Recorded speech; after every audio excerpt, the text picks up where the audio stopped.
मुख्यमंत्री एकनाथ शिंदे आणि शिवसेना आमदारांच्या बैठकीसंदर्भात महत्त्वाची अपडेट समोर येते। मुख्यमंत्र्यांनी सगळ्यांचा सत्कार केलेला आहे। अपक्ष आमदार शरद सोनावणे यांनी एकनाथ शिंदे यांना पाठिंबा दर्शवलेला आहे। यामध्ये काय काय ठराव मंजूर झालेले आहेत किंवा ठराव मांडण्यात आलेले आहेत यावर आपण एक नजर टाकतोय। निवडणुकीमध्ये मतदारांनी घवघवीत यश दिल्याबद्दल मतदारांचे आभार मानणारा ठराव गुलाबराव पाटील मांडतायत।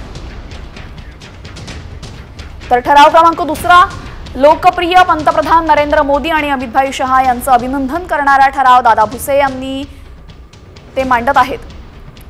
अपक्ष आमदार शरद सोनावणे यांचा शिंदेंना पाठिंबा असल्याची एक महत्त्वाची अपडेट समोर येते। ताज लँड्स एंडमध्ये या सर्व आमदारांची बैठक होते। मुख्यमंत्री एकनाथ शिंदे या संदर्भात त्यांना माहिती देत आहेत। आपल्यासोबत आमच्या प्रतिनिधी वैदेही जोडले गेलेले आहेत। वैदेही, सध्याची काय अपडेट आहे?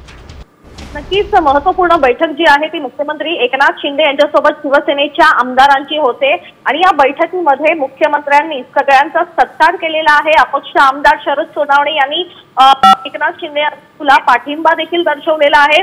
यात अजूनपर्यंत 2 ठराव करण्यात आलेले आहे। याच्यामध्ये जे घवघवीत यश शिवसेनेला मिळालेलं आहे त्याचा आभार जे आहे ते मांडणारा ठराव गुलाबराव पाटील यांनी केलेला आहे आणि त्याला शंभूराजे देसाई यांनी अनुमोदन दिलेलं आहे। दुसरा ठराव असा मानलेला आहे की लोकप्रिय पंतप्रधान नरेंद्र मोदी आणि अमित शहा यांचा अभिनंदन करण्याचा ठराव देखील या ठिकाणी पास करण्यात आलेला आहे। दादा भुसे हे ठराव मांडत आहेत। धन्यवाद वैदेही, आपण दिलेल्या सविस्तर माहितीबद्दल।